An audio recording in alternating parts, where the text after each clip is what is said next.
我是徐乐 tuber 露露。本次要带来的是 2.6 版本后的迪卢克角色全分析。这期露露会把一些之前没有介绍过的5星角色再补上相关的分析影片。迪卢克身为常驻五火将中的火属 C 位角色，在目前版本中的定位和适合的玩家类型有哪些呢？以及有火 C 的情况下，若抽到迪卢克后还需要练吗？而若你是迪卢克真爱党的话，露露也会在影片中带来一定要学会的灯笼剑手把手教学啦。此外也会详细解说关于迪卢克的命之作、推荐的圣遗物、武器搭配和组队阵容。那影片开始前，若你还没有订阅露露的频道的话，记得先订阅一下哦。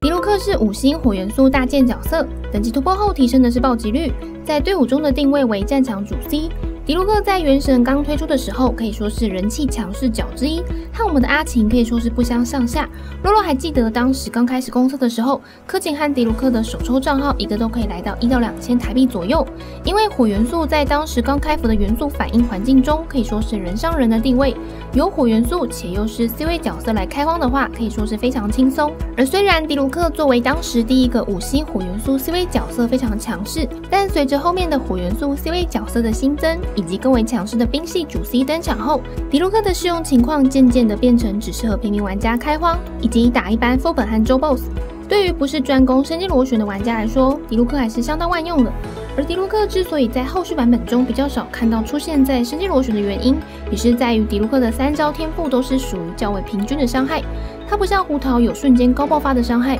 出事过程中比较讲求的是开启大招后的火元素附魔，并且需要在场上战场输出一段时间。一技能也是3段式的火元素攻击，同样会在场上占据一段输出时间，中间只要切换角色就会浪费任何一招天赋技能的效果，并且加上大剑的攻速本身就不算快。虽然透过命座解锁可以提升攻速，但在讲求通关速度越快越好的升级螺旋中，迪卢克的输出模式和极为平均的每一下伤害就不是太吃香。但除了升级螺旋以外，迪卢克可以说是非常泛用，火元素附魔可以打遍所有火元素以外的怪物，并且享有不错的元素伤害倍率。大剑搭配火元素可以用来燃烧木盾、打碎石盾和挖矿等等，以及快速破除除了火元素以外的元素护盾。搭配很多使用的4星角色，几乎也是可以横着走遍提瓦特大陆。迪卢克的普攻是4段式的挥砍，第2、3段挥砍的时候会有1小段前摇，在第4段挥砍的时候会有1小段后摇。若是要取消的话，可以搭配1技能的连段来做 combo。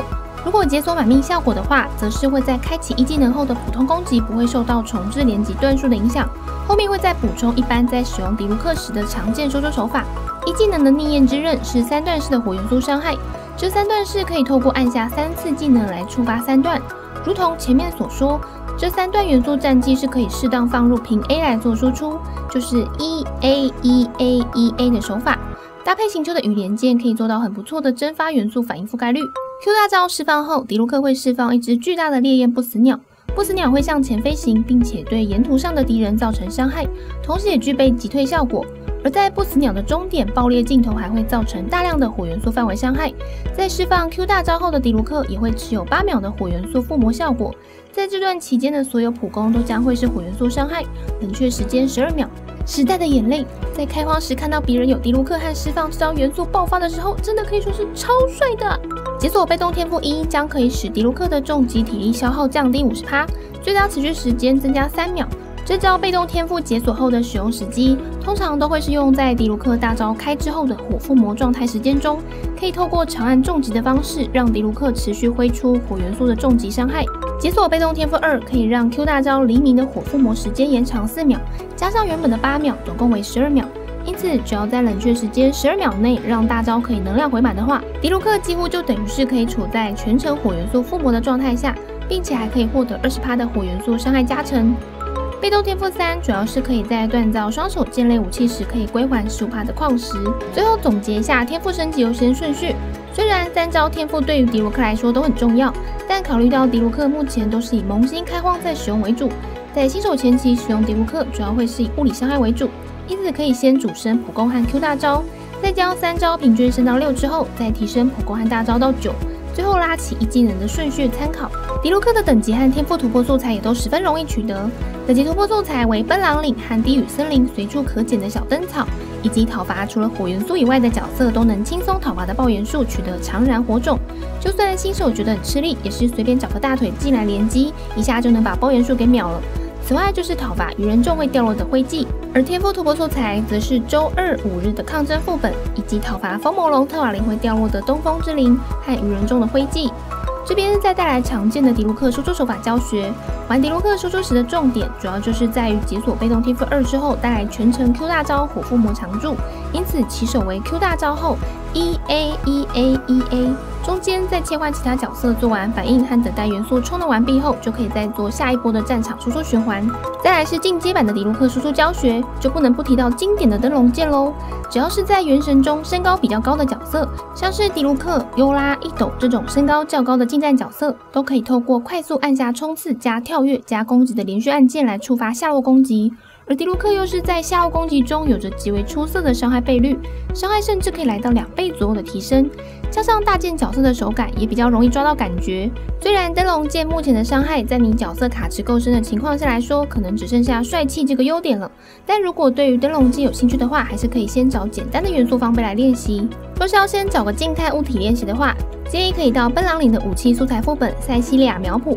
外面就有一个风元素石碑，接着就是练习一气呵成，掌握冲刺、跳跃、攻击的3个按键，在1秒内按照顺序按完。如果还是抓不太到感觉的话，可以在队伍中放入双峰成员，搭配体力消耗减少 15%， 移动速度提升 10% 的 buff， 剩下一个成员也可以再搭配迪奥娜的护盾，更奢华一点，甚至可以搭配2命的秦团长，在减少体力消耗和移动速度增加的 buff 来抓到手感。通常一开始练习主要是会抓不到对的冲刺加跳跃起跳时机，和是否有达到足够的高度，可以多练习冲刺加起跳的时机，看位置是不是在石碑约2/3的高度，确定到适合的高度后再按下攻击键，等到石碑的手感都抓得差不多后，再把双峰成员和迪奥娜拿掉，再换成找怪物练习。比较好练习的怪物像是大只的史莱姆或是迟钝的丘丘人，都是比较容易在冲刺加跳跃后可以有个卡肉感觉的怪物。当史莱姆和丘丘人都毕业后，也可以再去找一击守卫或是极冻术之类的大型 BOSS 来练习，更甚至可以挑战使用其他身高也高的近战角色来玩灯笼剑。灯笼剑对于主练迪卢克的玩家来说，应该是一种必备的情怀。此外，洛洛也发现，原来这个名称的由来是一部也来自于一个很有情怀的动画呢。而当灯笼剑都熟悉后，完成版可以再带入普攻和元素战技的手法加入其中，例如普攻第1段加灯笼剑，或是元素战技第1段加灯笼剑。练成行云流水般的状态后，就是不论是普攻还是元素战技的第几段，你都可以在之后的手法中顺畅的接上灯笼剑。只要使出灯笼剑的成功率近乎 90% 以上，那就可以在多人联机时或是自己录影去秀给朋友看了。对，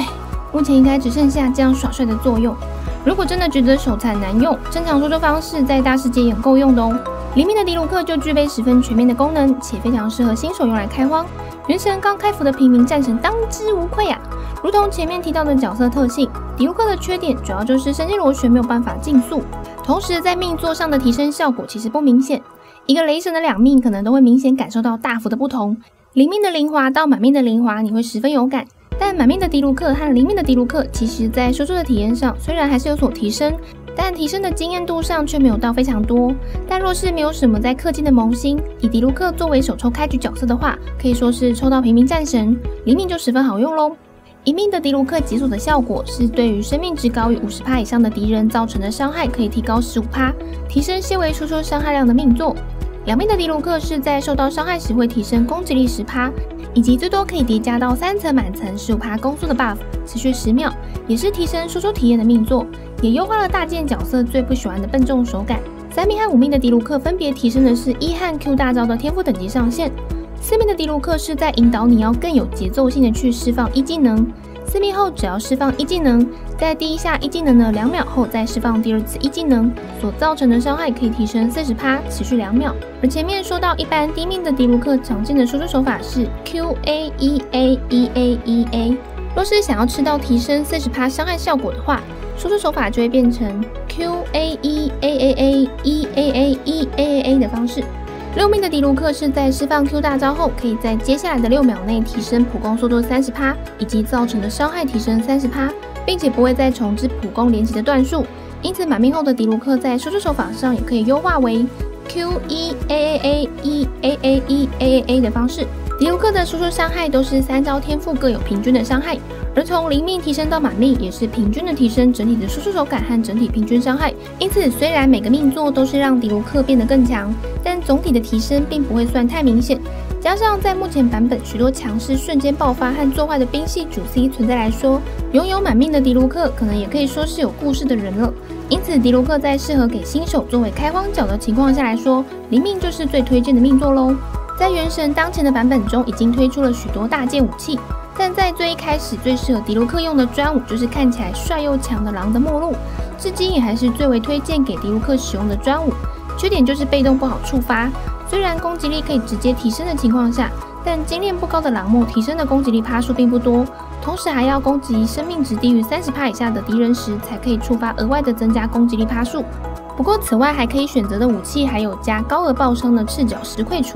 另外还有先前如果有无功而返故事的人也会拥有的无功大剑，但无功大剑就是在队伍中的位置务必要绑定一名盾脚。洛洛自己若是有吃苦剑的话，也会宁愿先用吃苦剑。另外真的没有什么武器用的话，天空之鳌也可以占用。4件武器最为推荐的就是技型武器中加暴击率的吃苦剑。若是珍珠技型续约了好几期，说不定吃苦剑都已经来到满金链了。有满金链的吃苦剑的话，除非有狼末和赤脚，不然洛洛也不会想拿其他5星武器。满金链的吃苦剑在被动触发的效果下，伤害量也是不会输狼末，并且在有暴击率的加成下，面板上也可以投资更多空间在暴击伤害上，让老爷的面板更好。此外还可以选择的武器有千岩大剑、铁匠铺可以免费打造的视作古华等等。若之前有拿到限定武器的话，也可以让老爷拿4星的咸鱼大剑、咸猪海皇等等。若是真的没武器又刚好有羽材的话，搭配水或雷元素角色也可以使用。饰物的部分唯一推荐魔女4件套，因为老爷主打火元素伤害，若是想让老爷毕业，就是要注定在火本蹲上一大段时间。若是4星圣物过渡期的话，可以选择2+2的角斗士、行者之心、勇者之心、追忆、沉沙、来星加魔女的搭配。圣物主副属性的建议，理智怪可以选择双爆，但比较常见的都是缺暴击率，所以很多都是穿暴击头。十之沙选择攻击力趴数，空之杯选择火元素伤害，副属性选择双爆大于攻击力趴数大于元素精通。而也会有人问说，十之沙可不可以带元素精通？除非你的攻击力真的高到2500到3000左右，像是拿高经验狼末的情况下，不然攻击沙还是最为泛用的。而 BA 面板参考，拿狼末的话，攻击力2400以上，暴击率50%到60%以上，暴击伤害150到170%以上。拿赤脚的话，暴击伤害可以来到200%以上，其余武器攻击力至少2000以上，暴击率50%到60%以上，暴击伤害150到170%以上。